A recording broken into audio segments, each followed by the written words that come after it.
Okay, Elsie, thank you so much for joining the meeting today. Thank you for having me, Bob.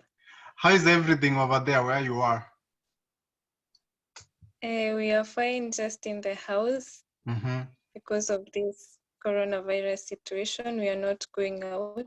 We have to be very careful. Yes. So we are doing everything, even the shopping, the grocery shopping online, everything is online. So they deliver at our doorsteps. That way we don't have to go out. Yeah, that's all you need to do, because even us, we are doing exact same thing. We have to really, really be careful. A lot of people are dying of this. So yeah. Okay, cool. This thing is serious. Yeah, it's very, very serious. Yes. All right, cool. So can you tell me a little bit about your student interview? You know, like when did you attend your student visa interview? When did you do that? My student visa interview was last year on a Monday, on the 25th of November 2019. I can never forget. It was on a Monday, and it was the 25th of November. Okay, great. So how long did it take you to prepare for the interview? Basically from the time that you got accepted at University of South Florida to the time that you went for the interview, how long did that period take? It took like 3 months. 3 from months. the time I got my admission. Yes. So what did you After have to do? getting my I-20. Okay, go ahead. Sorry, your voice was breaking a little bit. What was your question? I was asking you, like, what exactly did you do in those 3 months from that time you got accepted to the time that you went for the interview? During the 3 months, I was applying for my Empower financing loan. Because to go for the visa interview, you need your I-20, and for the school to give you your I-20, you have to prove that you have the finances to take your studies. Correct. So the first thing was to apply for the Empower financing loan. So when it got approved, I could now apply for an I-20 from my school, which they sent, and then it took me like 2 months to go for the interview itself now, after I received my I-20. Okay. Yes. All right, great. What time was your interview, and what time did you get to the embassy? Can you give us a little bit more information on that? My interview was at 7:30 a.m., but I got to the embassy at around 6:45. Okay. Because now when you're late, it's good to be there early, because when you get there late, you start getting more anxious, and you might even forget all the things you had prepared for.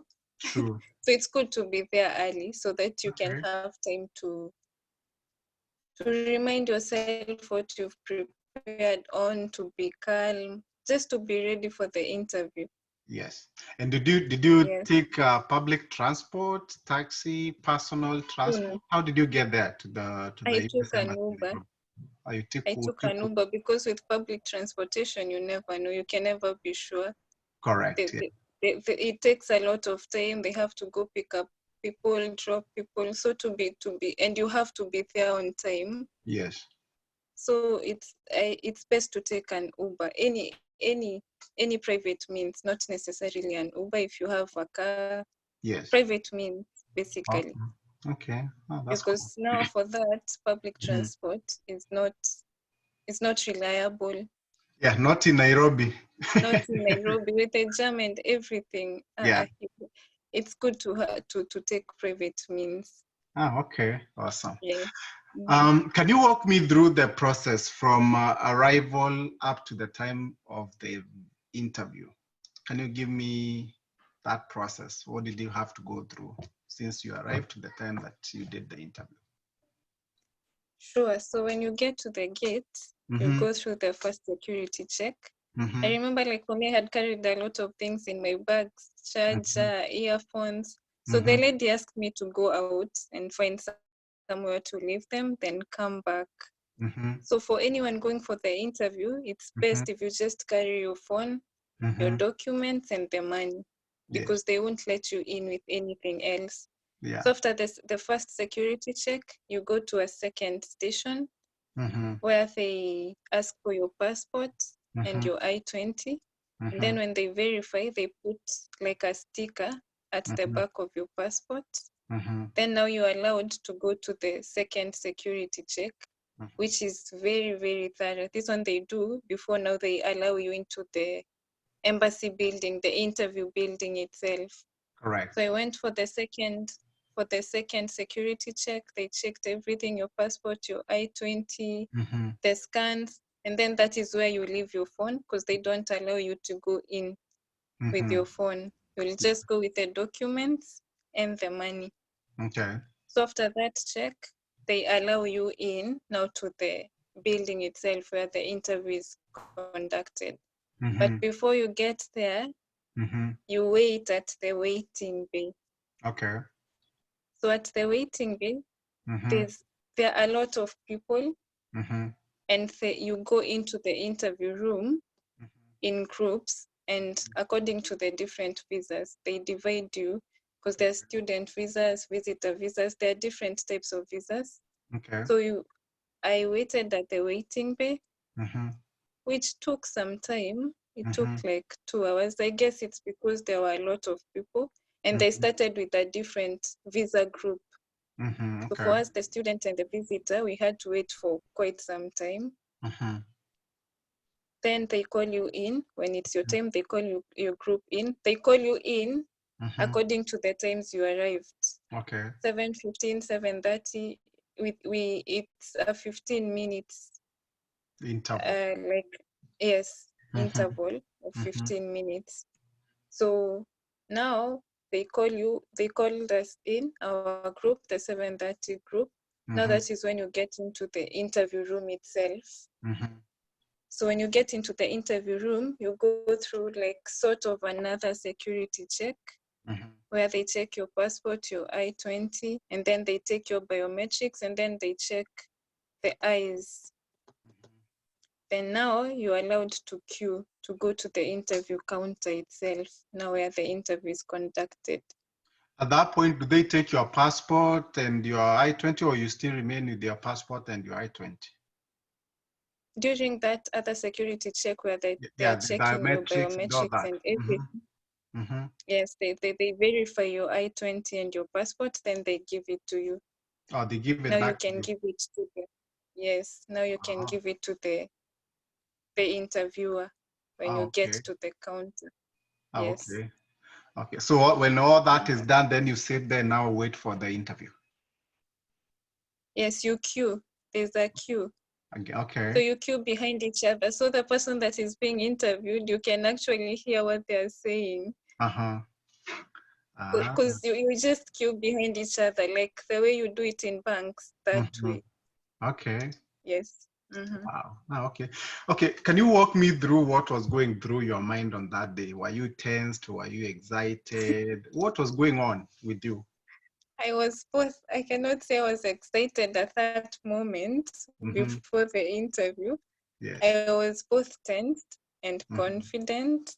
Tension, of course, is very normal for everyone going for an interview. Yes. That is normal. Yeah. But the confidence came from the fact that I was very prepared. You had prepared us very well during the visa coaching sessions. So I knew exactly what to expect and the answers I was supposed to give and how to give them, how to articulate them. Yes. So that is where the confidence came from. But I cannot lie and say that I was not tensed. I had butterflies, many of them. Yeah, that's very normal actually. So yeah, that's expected. Yeah, it's very normal for everyone, for anyone going for an interview. Okay. Yes. Now, when you actually now started the interview, can you please tell me the actual questions that were asked? Sure. So one, they asked me why I wanted to go to the US and what I was going to do. What did you tell them? Yeah, you can tell me what the question was and how you responded to that question. Oh, the first question was why I wanted to go to the US. Of course, I told them that I wanted to go there to study.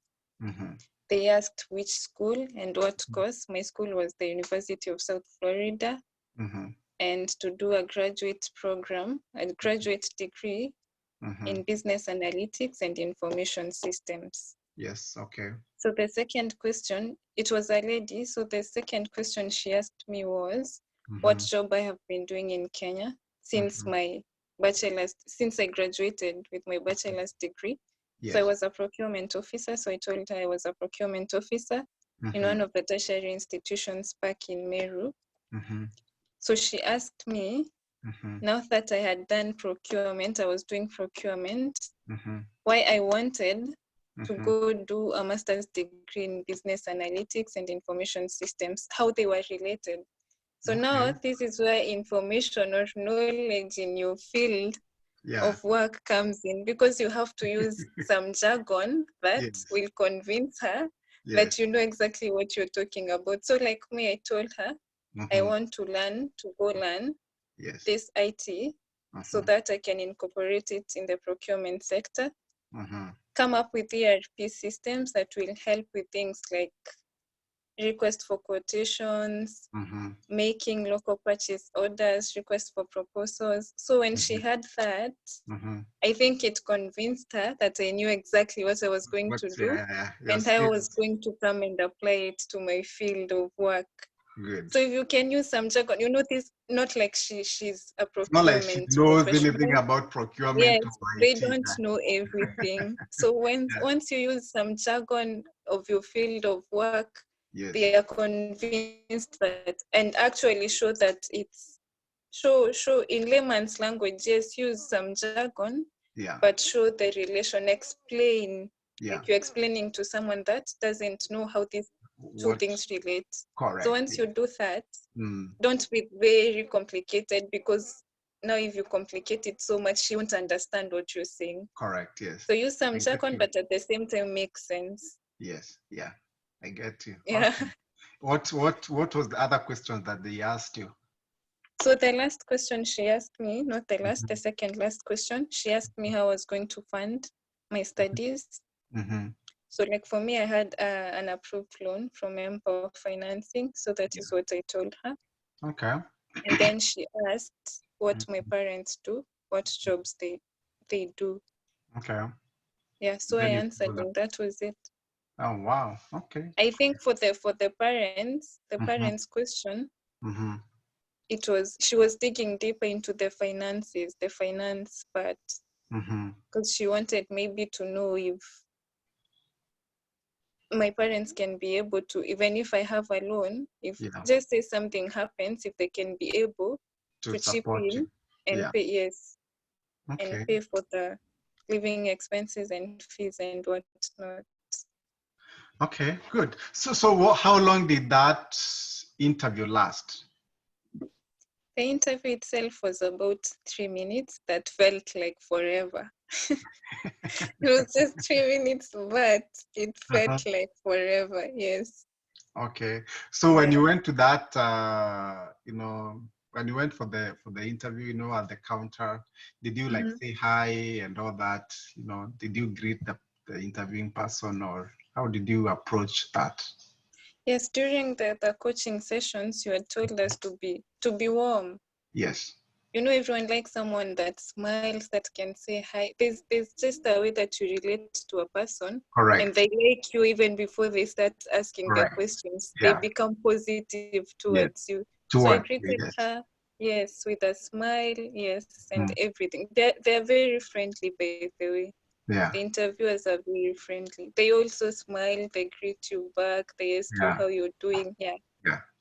Yeah, So I always feel like, you're dealing with a human being, and you see the way human beings are. You're always attracted to someone who is warm to you and all that, right? Yes. Yeah, so just go there, be warm, be smile, greet the person. If they have a name, just say their name, Yeah. Yeah. Awesome, great. Now, were there any people you saw who got visa denials? Yes. Like I said, you queue behind each other. Sorry? Yeah, I'm asking you, like, were they students or what? Yes. So when you queue behind each other, obviously you can tell when someone, you will hear them being denied. Yes. They'll be told, unfortunately, your visa has not been approved, and then they're given a pink sheet. So there were 2 student visas that were denied. 3 people ahead of me were denied. Yes. 2 were students and 1 was a visitor visa. Yeah. Yeah. Wow. So like I had read somewhere that 70% of Africans actually get denied USA visas. Yep. So that proved that the study, the research, it's actually true. I confirmed that it's actually true. Yeah, a lot of them will get denied, and I think it's because of lack of preparedness and the fact that also, Africans we are known to be poor, so we are more likely to remain here than go back. So odds are against us. Yeah, it's what it is. Okay, cool. But if you are well prepared, you should be fine. Great. You should be fine because, like for me. Go ahead. Normally, if I wasn't prepared, and I'm saying, like for me, if I wasn't prepared, and then that happened, the 3 people that were ahead of me got denied, that would have thrown me back.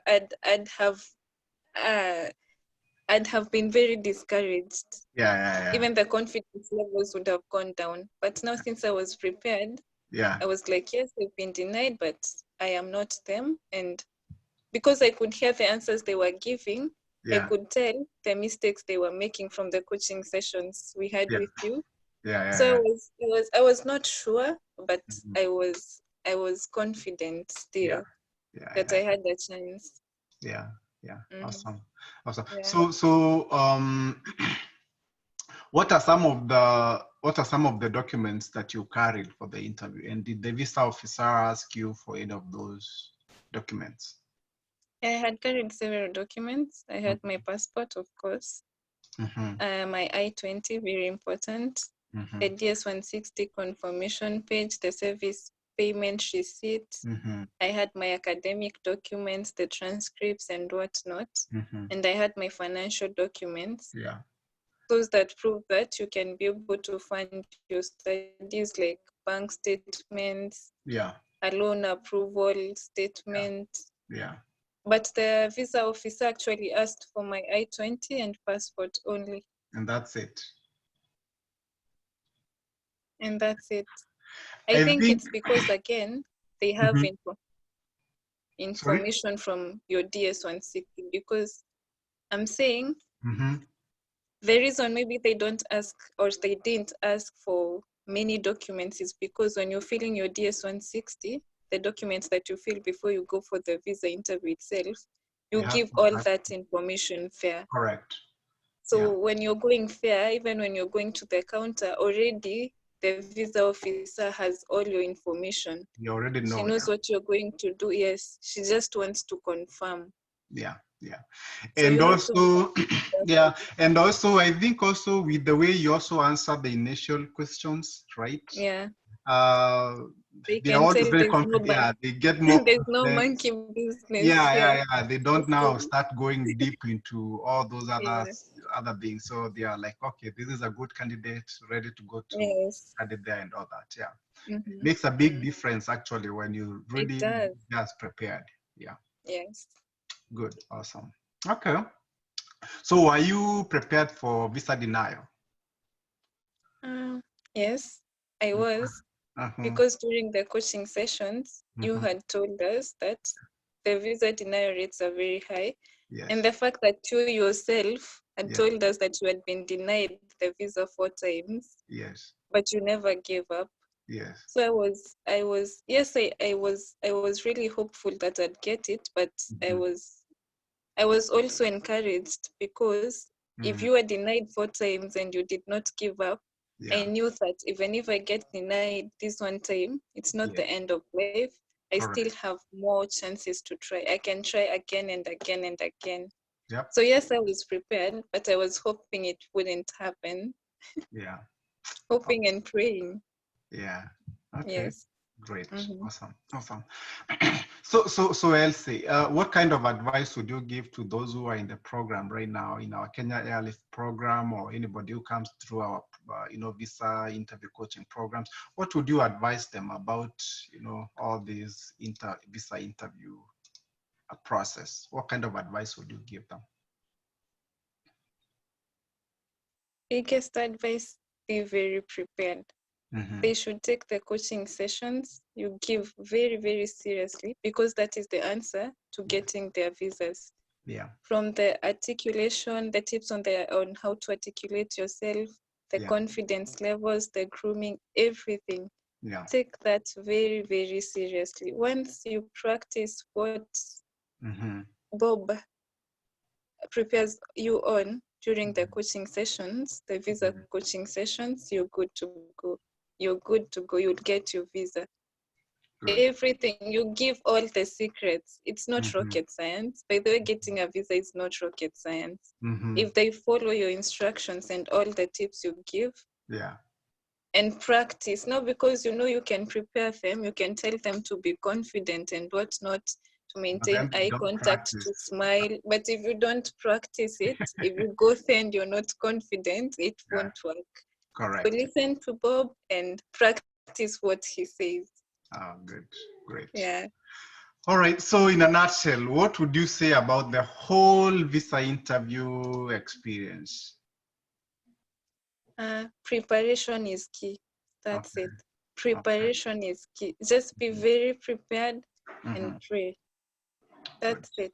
You'll get your visa approved. Okay. Awesome. Preparation, please prepare. Okay. All right. Yeah. Great. Thank you so much for that insight, Elsie. Wish you well in school, and have a good day. You're welcome, and thank you so much. Have a good day too. Okay. Bye-bye. Bye.